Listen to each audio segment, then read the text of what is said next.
Hallelujah.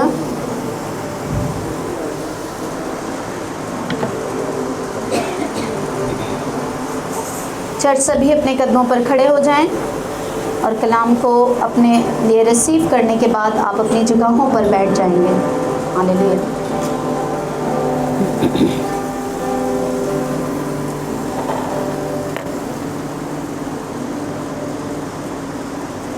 यूना पहले बाब में से और उसके बाद मैं इसको दूसरे में से कुछ आयत पढ़ूंगी।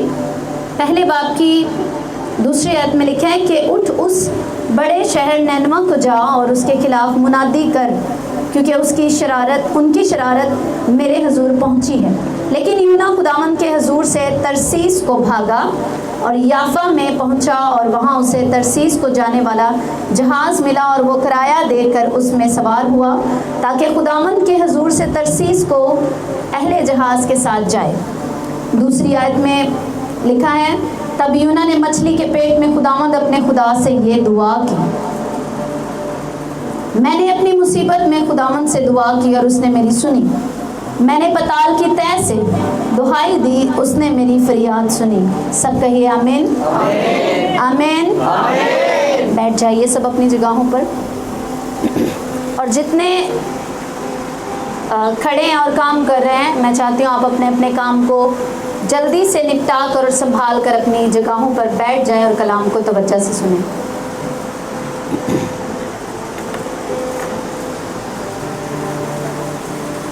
यूना खुदा का एक नबी था पुराने अहदनामा में, जैसे एलिया, अलीशा और बहुत से नबी आए, इस तरह यूना भी एक नबी था। हालेलुया। और खुदा ने उसे एक बड़ा प्रोजेक्ट दिया। खुदा ने उसे नैनवा जाने के लिए कहा। वो नैनवा क्यों जाना नहीं चाहता था? क्योंकि नैनवा के लोग इस्राएलियों के जानी दुश्मन थे और नैनवा जो है वो असूर का दारुल हुकूमत, जैसे पाकिस्तान का दारुल हुकूमत क्या है? इस्लामाबाद। इस तरह से वो एक ख़ास शहर था नैनवा, जो असूर का दारुल हुकूमत था। हालेलुया। मेन शहर था और बड़ा ही मशहूर, और बहुत ज़्यादा बदकिरदारी वहाँ पर बढ़ चुकी थी और बहुत बड़ा शहर था और लाखों की तादाद थी वहाँ लोगों की, और उनकी बदी इतनी बढ़ गई कि खुदावन ने कहा कि वो आसमान तक, मेरे कानों तक पहुँच गई।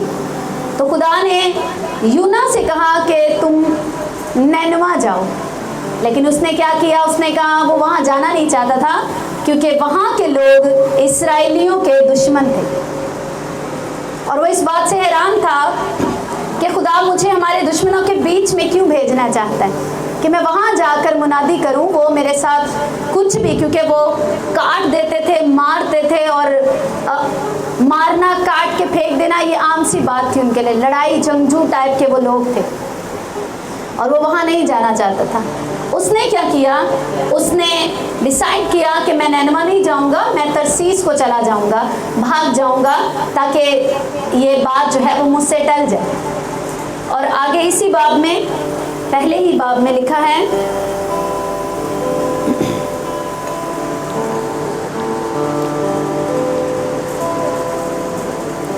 चौथी आयत से, लेकिन खुदावन ने समंदर पर बड़ी आंधी भेजी और समंदर में सख्त तूफान बरपा हुआ और अंदेशा था कि जहाज तबाह हो जाए। तब मलाह हरासान हुए और हर एक ने अपने देवता को पुकारा, और वो अजनास जो जहाज में थे समंदर में डाल दिए ताकि उसे हल्का करें। लेकिन यूना जहाज के अंदर पड़ा सो रहा था। यूना जानता था कि इतनी बड़ी तबाही, ये सारी प्रॉब्लम मेरी वजह से। जब हम ईमानदार होते हैं और खुदा के साथ चलते चलते अपने ट्रैक से उतरते और छुप जाने की और भाग जाने की कोशिश करते हैं और प्रॉब्लम आती है, हमें पता होता है अंदर से कि ये मेरी वजह से। हालेलुया। लेकिन ये और बात है कि हर कोई इकरार नहीं करता, लेकिन यूना ये जानता था और आगे चल के उसने इकरार भी किया कि ये मेरी वजह से, तो मुझे क्या करो, पकड़ो और समंदर में डाल दो, तो ये तूफान तुम्हारे लिए साकन हो जाएगा, थम जाएगा। उन्होंने ऐसा करना ना चाहा पहले, लेकिन उसके बाद जब यूना ने फोर्स किया और बताया कि ये मेरी ही वजह से है, अगर तुम मुझे डाल दोगे तो समंदर में फेंक दोगे तो सब कुछ ठीक हो जाएगा। तब 15वीं आयत में लिखा है, और उन्होंने यूना को उठाकर समंदर में फेंक दिया और समंदर का तलातुम मौकूफ हो गया। तब वो खुदावंद से बहुत डर गए और उन्होंने उसके हुजूर कुर्बानी गुजरानी और नजरें मानी। जब उन्होंने देखा कि जिस खुदा से ये भागा है वो इतना ज़बरदस्त खुदा है कि इसकी नाफरमानी से या इससे नाराज़ गुस्सा होकर इतना बड़ा तूफान भेजा, और जब वो तूफान थम गया, उसके कहने के मुताबिक मुझे फेंक दो, उन्होंने फेंक दिया, तूफान रुक गया। और उसके बाद लिखा है उन्होंने खुदावंद का डर माना और उसके हुजूर कुर्बानियाँ गुजरानी। फिर 17वीं आयत में लिखा है, लेकिन खुदावंद ने एक बड़ी मछली मुकर्रर कर रखी थी कि यूना को निगल जाए, और यूना 3 दिन रात मछली के पेट में रहा।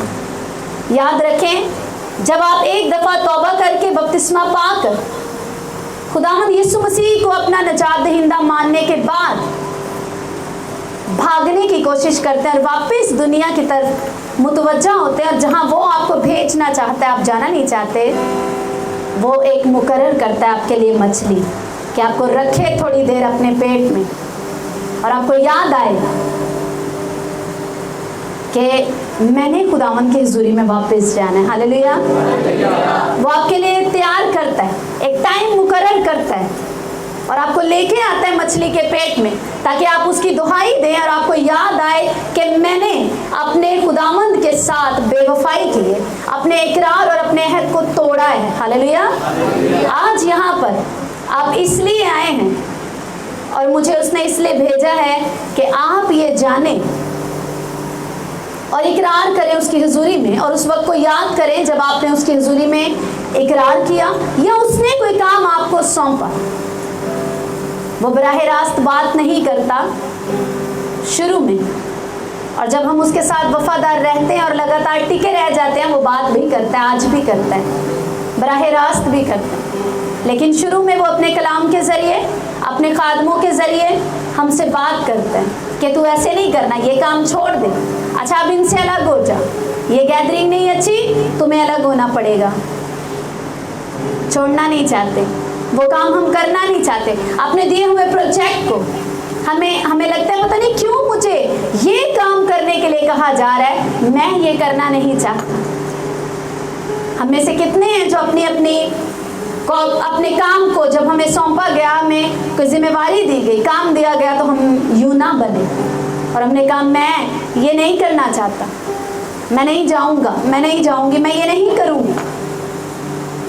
हालेलुया। जबकि बाइबल कहती है उसने हमें, आप जानते हैं, आप जितने यहाँ बैठे आप बुलाए हुए नहीं हैं, आप चुने हुए हैं। हालेलुया। आप चुने हुए, उसने कहा तुमने मुझे नहीं बल्कि मैंने तुम्हें चुन लिया। अब चुना किस लिए? ताकि तुम फल लाओ और मेरी खूबियां जाहिर करो, अपने घराने पर, अपने मोहल्ले पर, अपने लोगों में मेरी खूबियां जाहिर करो। क्या करो? मेरी खूबियां जाहिर करो। आप कह सकते हैं कि नहीं मैं उसको बहुत समझाती हूँ, बहुत समझाता हूँ, वो नहीं शराब छोड़ता, वो नहीं छोड़ता बुरे दोस्तों के साथ जाना, वो चुगलियाँ नहीं छोड़ती, वो ये नहीं करता, वो नहीं करता। वो क्यों करे मुझे बताओ। आपकी जिम्मेवारी, अगर आप चुन लिए गए हैं, आप बपतिस्मा पा चुके हैं, आपकी जिम्मेवारी है अपनी जिंदगी से, अपने किरदार से यीशु मसीह को दिखाना। यीशु मसीह ने, याद रखें, एक बात कही थी, ये वो नस्ल है जो बिना निशान और अजायब के ईमान नहीं लाती। अपनी जिंदगी को एक निशान बनाए, एक वंडर बनाए, अजूबा बनाए, अजीब काम आपकी जिंदगी से उसे समझ आए, तब वो मानेंगे। आप इल्जाम नहीं दे सकते फलां नहीं मानता, वो क्यों माने मुझे बताओ। जब खुदावन ने आपको चुना, आपको ठहराया, आपका काम है कि आप प्रूव करो एलिया की तरह। 450 नबी एलिया के पास थे, और मैं पढ़ रही थी, वहां पे लिखा है कि उसने सबसे पहले गिरा हुआ मज़बा बनाया। कौन सा मज़बा? प्रेयर का मज़बा। उसने सबसे पहले मज़बा बनाया, उसने 12 पत्थर उठाए और उनका एक मज़बा बनाया, और फिर ललकार के कहा 450 नबियों को, झूठे बाल के नबियों को, आओ तुम भी पुकारो अपने देवता को और मैं भी पुकारता हूं। जिसका खुदा आग से जवाब देगा वही सच्चा खुदा होगा और आज के बाद उसी को माना जाएगा। क्या फैसला लिया हमने अपने घर में? अगर हमारी बीवी नहीं मानती खुदा को, हमारा शौहर नहीं मानता खुदा को, हमारे रिश्तेदार या इर्द गिर्द के लोग नहीं मानते खुदा को, क्या हम मसीह में इतने सिद्ध हैं, इतने स्ट्रेट हैं, सही तरीके से चल रहे हैं कि हम कहें कि ठीक है मैं पुकारूंगा अपने खुदा को, तुम भी अपने खुदा को पुकारो? ठीक है, तुम कहते हो कि कोई नहीं, वो आज काम नहीं करता, ये पुरानी बातें लिखी हुई हैं, ये यिर्मयाह ने क्या किया, यूना ने क्या किया, सबने जो जो किया वो इसमें लिख दिया गया। आज ऐसा नहीं है, बस इसको सीधा सीधा पढ़ो। हाँ जी, क्या बाइबल पढ़ने से होता है? बरकत मिलती है। ठीक है, बरकत पाओ, सुनो, सुकून मिलेगा और घर चले जाओ। ऐसा नहीं है, ये आज भी हमारी जिंदगियों में पूरा होता है। अगर आप बाइबल को पढ़ें तो लिखा है बाइबल मुकद्दस कहती है, फरमाती है। हालेलुया, ये जिंदा है, ये कहती है, ये बात करती है, फरमाती है मुझे और आपको। लेकिन ये और बात है कि हम तरसीस को जाना चाहते हैं और छुप कर जहाज में, उस जहाज में जिसमें हम चढ़ गए, उस ट्रैक पे लाइफ के, उस रास्ते को जिसको हमने इख्तियार कर लिए, उस पे चढ़ के एक छुपे हुए हैं कि कोई किसी को पता न लग जाए कि ये जो बड़ी प्रॉब्लम आई है वो मेरी वजह से। हालेलुया।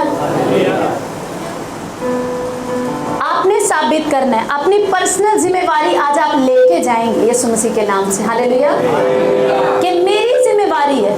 मेरे घर वाले नहीं मानते, वो पसंद नहीं करते इस तरह वर्शिप करने को, मैं इसी तरह और ज्यादा पाकीज़गी के साथ दिलो जान से उसकी हम्द करूंगा, ताकि पाक रूह मेरे घर में जब न्यू को हिलाए, जब ये बेड़ियां खुले मेरे घरानों की, तो ये मुझसे आकर कहे कि हम क्या करें कि हम निजात पाएं। हालेलुया। आज भी जैसे पलूस और सिलास ने दुआ की, लिखे उन्होंने हम्द की और बेड़ियां खुल गई। दरोगा ने आके पूछा हम क्या करें कि निजात पाएं। वो वहां पर निजात के टॉपिक पे पैगाम नहीं सुना रहा था कि उन्होंने कहा हम क्या करें कि निजात पाएं। वो हम्द कर रहे थे और उनके अलावा उनके साथियों की भी बेड़ियां टूट गई। लेकिन आप में से कितने हैं जो पूरे वर्शिप के टाइम में हैं? बहुत कम,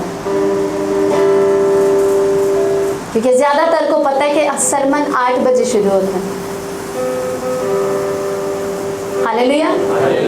लेकिन आगे आप देखेंगे कि सरमन की कोई टाइमिंग आपको समझ नहीं आएगी कब शुरू होगा, आपको पूरे टाइम पे ही आना पड़ेगा। हालेलुया। क्योंकि अब से प्रॉपरली जैसे पाक रूह गाइड करेगा वर्शिप, वो 7:30 बजे भी सरमन शुरू हो सकता है और 8:30 बजे भी हो सकता है। हालेलुया। लेकिन आपको ये रखना है ध्यान में कि मैंने हम्द करनी है, मैंने अपनी जिंदगी को बनाना है इस कदर कि मैं कुछ साबित कर सकूं। हालेलुया। अपनी आंखों को बंद करके चंद लम्हों के लिए प्रेयर करें, अपने हाथों को उठा लें। चर्च जितनी यूथ यहाँ पे मौजूद है अपने हाथों को उठाएं। ये सच है, आज आप आए नहीं हो, आप लाए गए। थैंक यू जीसस, उसकी उस ताकत के लिए जो आपको खींच लाई है, उसका थैंक्स करें और अपने हाथों को उठाकर उससे फजल मांगे कि मुझे कुछ ठान लेने की, कुछ करने की ताकत से भर, फैसला लेने की ताकत से भर। जानते चर्च, सबसे बड़ी प्रॉब्लम तब होती है जब हम फैसला नहीं लेते। यहाँ पर यूना ने फैसला नहीं लिया बल्कि वो भागा। आपको भागना नहीं है, इसलिए नहीं भागना कि आपके पास फजल मौजूद है। यीशु मसीह का लहू आपके लिए मौजूद है जो आपके लिए बात कर सकता है। बाइबल में लिखा है यीशु मसीह का लहू हाबिल के खून से उत्तम बातें, बेहतर बातें कहता है। हालेलुया। हाबिल का लहू चिल्ला रहा था काहिन के खिलाफ, काहिन अपने भाई के खिलाफ बोल रहा था कि इसने मुझे मार दिया, ये दोषी है, ये मुजरिम है। जमीन से उसका लहू दुहाई दे रहा था अपने यीशु मसीह का लहू आपके लिए दुहाई देता है कि ये बचाया जाना चाहिए, ये छुड़ाया जाना चाहिए, क्योंकि मैं इसके लिए बह चुका हूँ, इसके घराने के लिए, इसकी शिफा के लिए, तंदुरुस्ती के लिए। Hallelujah, thank you Jesus. कहें, मिन्नत करें, ऐ खुदावंद यीशु आपका लहू मेरे लिए और मेरे घराने के लिए आज बात करें। हालेलुया, यीशु मसीह के नाम से आमीन। दूसरे बाब की पहली आयत में लिखा है, तब यूना ने मछली के पेट में खुदावंद अपने खुदा से ये दुआ की, मैंने अपनी मुसीबत में खुदावंद से दुआ की और उसने मेरी सुनी। मैंने पताल की तह से दुहाई दी, उसने मेरी फरियाद सुनी। उसने मुझे गहरे समंदर की तह में फेंक दिया और सैलाब ने मुझे घेर लिया। तब सब मौजें और लहरें मुझ पर से गुजर गईं और मैं समझा कि तेरे हुजूर से दूर हो गया हूँ। कई बार जब हम भाग जाते हैं उसकी हुजूरी से या फैसले बदल लेते हैं, जो वो करने को कहता है उससे हट जाते हैं, तब ये लगता है कि मैं बहुत गहरे सैलाब में चला गया हूँ, मैं बहुत दूर हो गया हूँ। तब शैतान आता है और आपको यही एहसास दिलाता है, तू मुजरिम है, तूने छोड़ दिया है उसको, अब तेरा कुछ नहीं हो सकता। याद कर, तूने वादा किया था कि तू ऐसे नहीं करेगी, तू ऐसे नहीं करेगा, लेकिन उसके बावजूद, माफी मांगने के बावजूद तू यही कर रहा है, तू यही कर रही है। लेकिन अगर आप होश में आए और उसे झिड़कें और डांटें, कहें कि यीशु मसीह ने कहा, पतरस से कहा कि अगर तेरा भाई 7 बार भी तेरा गुनाह करे तो तू उसे माफ करना। आप कह सकते हैं शैतान दूर हो, क्योंकि बाइबल कहती है कि मैं दिन में 7 बार भी गुनाह करूंगा तो मेरा यहोवा मुझे माफ करके उठाएगा। हालेलुया। आप उसको छिड़क सकते हैं, लेकिन ये ऐसा वही कर सकता है जो चलना चाहता है। जो चलना नहीं चाहता वो तो कब का तरसीस के जहाज में बैठा और वो तो शायद कहीं पहुंच भी गया हो। लेकिन जिसके अंदर पछतावा है उसे माफी मिलती है। जिसके अंदर पछतावा है कि नहीं खुदावंद तू मुझे माफ कर। लिखा है यीशु मसीह ने पतरस से कहा, उसने कहा खुदावंद मैं अपने भाई को कितनी बार माफ करूं? क्या 7 बार? खुदावंद ने कहा 7 के 70 बार। अगर वो 7 के 70 बार भी एक दिन में गुनाह करके और पछता के कहे मैं माफी मांगता, मुझे माफ कर दे, यीशु ने कहा तो उसे माफ कर देना। हालेलुया। कितना ज्यादा उसने हमें कूल रहने के लिए कहा है, हम्बल रहो। 7 दफा हम कहते हैं कि नहीं अब मैं तुझे बार बार माफ करूं कि मैं तू तेरे यही काम में बार बार माफी मांगना, बार बार माफी मांगना। तुम मेरी क्या करो, खूबियां जाहिर करो। खूबियां क्या करो? जाहिर करो। आप जितनी दफा भी जाएंगे वो आपको माफ करेगा, बाइबल कहती है, क्योंकि हर दफा यीशु मसीह का लहू आपके लिए बात करता है। शैतान आपको मुजरिम ठहराता है कि इसने फिर से ज़नाकारी कर ली, इसने वादा किया था अब मैं सारे नंबर डिलीट कर दूंगा, अब मैं कोई दोस्ती नहीं रखूंगी, कोई दोस्ती नहीं रखूंगा, अब मैं कोई बुरा काम नहीं करूंगा, चोरी नहीं करूंगा, ये नहीं करूंगा, सब गंदे बुरे काम छोड़ दूंगा। इसने वादा किया था, अब इसने नहीं किया। और बाइबल ही कहती है, शैतान इस तरह से मुजरिम ठहराता है। बाइबल कहती है कि गुनाह की मजदूरी मौत है, अब इसे मौत मिलनी चाहिए, चाहे वो इसकी दुआ या जिंदगी की हो, इसके फाइनेंस की हो, इसकी सेहत की मौत हो, इसे मिलनी चाहिए। ऐसा मुजरिम ठहराता है तख्त के आगे, खुदा की प्रेजेंस के आगे शैतान आपको मुजरिम ठहराता है। तब अगर आपके कान खुले हैं शैतान की आवाज को सुनने के लिए, आप उसी बात को अपने दिल में बिठा लेंगे, नहीं मैं तो मुजरिम हूं, मैं खुदा की हुजूरी से नहीं जा सकता। लेकिन अगर आप उस वक्त कहेंगे नहीं यीशु का लहू मेरे लिए बात करता है, आप अंदर से पछताएं और कहें कि नहीं मैं फिर से जाऊंगी, वो मुझे माफ करेगा। उसने कहा है 7 के 70 बार भी तुझे माफ किया जाएगा। हालेलुया। तब आप अपने आप को फिर से उसकी हुजूरी में लाएंगे। याद रखें, अगर पछताते हैं तब और उसके बाद ना करने का फजल मांगते हैं, वो आपको देगा। चाहे आपने दिन में सुबह कहा मैं ये गलती नहीं करूंगी और उसके बाद उसी वक्त आपसे हो गई और आपने बाद में जाके माफी मांगी और पछताए भी, तो आपको फजल देगा। और उसके बाद फिर हो गई, फिर आप पछताए गए, तब भी वो और फजल देगा। और जब आप पछताएंगे और आपका पछतावा बढ़ेगा और आप बार बार उसकी हुजूरी में जाना नहीं छोड़ेंगे, वो आपको इतनी ताकत से भरेगा कि आप वो गलती नहीं कर पाएंगे। हालेलुया।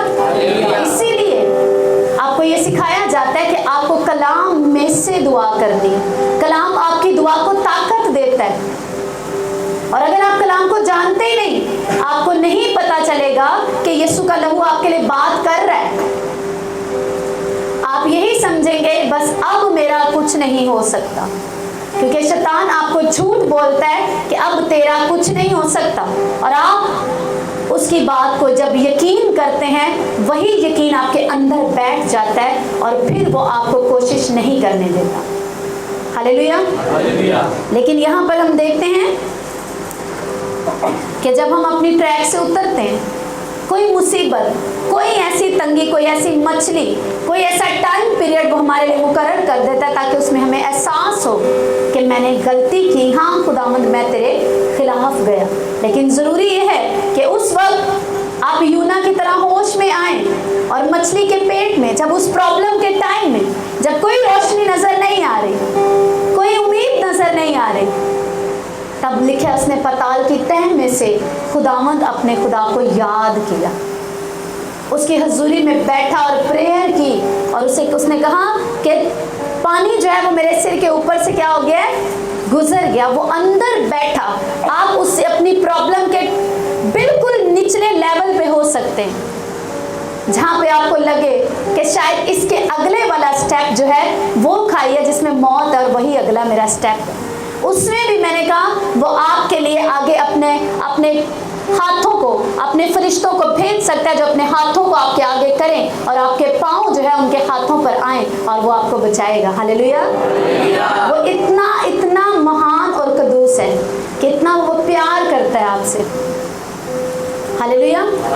और लेकिन ज़रूरत ये है कि आप उसकी दुहाई दें, आप फिर से प्रेयर में आए और दुआ करें उसकी हुजूरी में और याद करें। उसके साथ बहाल होने का, उसके साथ कनेक्शन में आने का एक ही जरिया है, वो है प्रेयर।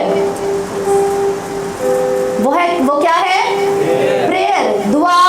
ताकि आप दुआ करें और उसके साथ अपने राब्ते को बहाल करें ताकि आपकी दुहाई उस तक जा सके। लेकिन याद रखें कि वो दुआ जो इमोशनल होगी, जो जज्बाती होगी, वो काम नहीं करेगी। अगर आप बाइबल को पढ़ने वाले हैं, उसकी बहुत, ये जो उसने प्रेयर यहाँ पे की है, ये ज़बूर में से उसने प्रेयर की। हालेलुया। दाऊद कहता है कि पानी मेरे सिर के ऊपर से गुजर गए, मैंने तेरी दुहाई दी, मैंने पानी के तह में से, समंदर की गहराई में से तेरी दुहाई दी। और इस प्रेयर को उसने लिया और उसी तरह उसने दुआ की। हालेलुया। छठी आयत में लिखा है, दूसरे बाब की छठी आयत में, मैं पहाड़ों की तह तक गर्क हो गया, जमीन के अड़बंगे हमेशा के लिए मुझ पर बंद हो गए। जब आपको ऐसा लगे कि कोई उम्मीद नहीं, सब कुछ खत्म हो गया, मैंने अपना हर चांस, सारे मौके गंवा लिए, तब भी कुछ नहीं बिगड़ा। वो आपके लिए तब भी मौके फराहम करता है। तो भी है खुदावन, मेरे खुदा तूने मेरी जान पताल से बचाई। उसने अपने मुंह से इकरार किया। अभी वही मछली का पेट है, वही अंधेरा है, कुछ भी वही सिचुएशन वही है, लेकिन अब वो अपने मुंह से क्या इकरार कर रहे हैं? तो भी है खुदावंद, मेरे खुदा तूने मेरी जान पताल से बचाई। हालेलुया। कितनों को बात समझ में आई? उसने दुहाई दी, उसने दुआ की खुदा के साथ, उसने उसको पुकारा। अभी मछली से वो बाहर नहीं आया, उसी मछली के अंदर है वो। सिचुएशन बदली नहीं, हालात वही है, अभी बीमारी अभी भी क्या आप कह सकते हैं वही है, हालात अभी भी टस से मस नहीं हुए, गरीबी अभी भी वही है, सब कुछ वही है, लेकिन उसके मुंह का इकरार बदल चुके हैं। हालेलुया। उसने कहा तूने मेरी जान पताल से बचाई। जब मेरा दिल बेताब हुआ तो मैंने खुदावंद को याद किया। वापस पुरानी ज़िंदगी को। हाँ, बहुतों को इस्राएलियों की तरह वो पुराने खीरे और लहसुन बहुत याद आता है, वो पुराने दोस्त, पुरानी यारी बड़ी याद आती है, पुरानी गैदरिंग बड़ी याद आती है। इस्राएली जब छूट कर चले गए और जब भी खुदा थोड़ा सा स्पेस देता था उनको चेक करने के लिए, अच्छा पानी नहीं मिल रहा, बुड़बुड़ाना शुरू, उथे चंगे सा खुला पानी सी, तो उनको मिस्र के खीरे और वो सब बहुत याद आता था, वहाँ की चीज़ें। गुलामी जिसा कम से कम रोटी तो मिलती सी, इतने भुखे मार रहे हैं। जब भी खुदा थोड़ा सा वेट कराता उनकी ट्रेनिंग करना चाहता, मजबूत करना चाहता, वो रोना शुरू करते, बुड़बुड़ाते, वही अच्छे थे। जब आप छोड़ते हैं, अलग होते हैं वो उस गैदरिंग से, हो सकता है आपके पास डेली बहुत पैसा रहता हो और जैसे ही आप बुरे दोस्तों को, वो गैदरिंग, वो ऊपर की कमाई को छोड़ते हैं और जब सब चीज़ें लेवल पे आना शुरू होती हैं, यूँ हिलते हिलते बैलेंस होना शुरू होती हैं, तो तकलीफ सी होती है और फिर लगता है ओ सही सी, सब कुछ वो अच्छा था, कोई पूछ गिछ नहीं थी, सगो रात को थैंक्स भी करके सो जाइदा सी, अंदरों ज़मीर भी मलामत नहीं सी करता। अब जब से तौबा की है, जब से सब चीज़ें छोड़ी हैं, ज़मीर भी जिंदा हो गया है, अंदर से वो भी मुक्के मारते हैं, मलामत करते हैं और हालात भी नहीं बदल रहे। तो पहले सब कुछ अच्छा था। ये शैतान है जो आपको ये सोच देता है। हालेलुया। अब चीज़ें जब बैलेंस हो रही हैं, वो हिला रहा है, सब चीज़ों को बैलेंस कर रहा है, उसमें दुखी नहीं होना। हालेलुया। उसमें थैंक्स करना है कि वो आपको सेट कर रहा है, वो आपकी शेप बना रहा है। हालेलुया। वो आपको एक ईंट, अब सोने की ईंट के जैसे हो सकता है, लेकिन अब वो आपको एक ऐसी अंगूठी बना रहा है जो किसी राजा के हाथ में हो, जो किसी मलका के हाथ में हो, जिसका एक मकाम हो। हालेलुया। जो कहीं एक ऊंचे रुतबे पे हो, वो आपको जब शेप देता है तब तकलीफ तो होती है, लेकिन जो सह जाता है वही पहुंचता है ऐसी जगह पे जहां उसको सब देखते हैं। हालेलुया। उसने लिखा है, तब मेरा दिल बेताब हुआ तो मैंने खुदावंद को याद किया। खुदावंद को याद करना है, उस वक्त पुरानी जिंदगी को याद नहीं करना, वापस नहीं देखना, लेकिन हल पर हाथ रखकर पीछे मत देखना। हालेलुया। पीछे नहीं देखना, पीछे मौत है। याद रखो, लूत की बीवी को याद रखो, लिखा है ना बाइबल में, लूत की बीवी को क्या करो, याद रखो। 10 जो हुक्म हमें दिए गए उनमें लिखा है, तो अपने पड़ोसी की बीवी का लालच नहीं करना,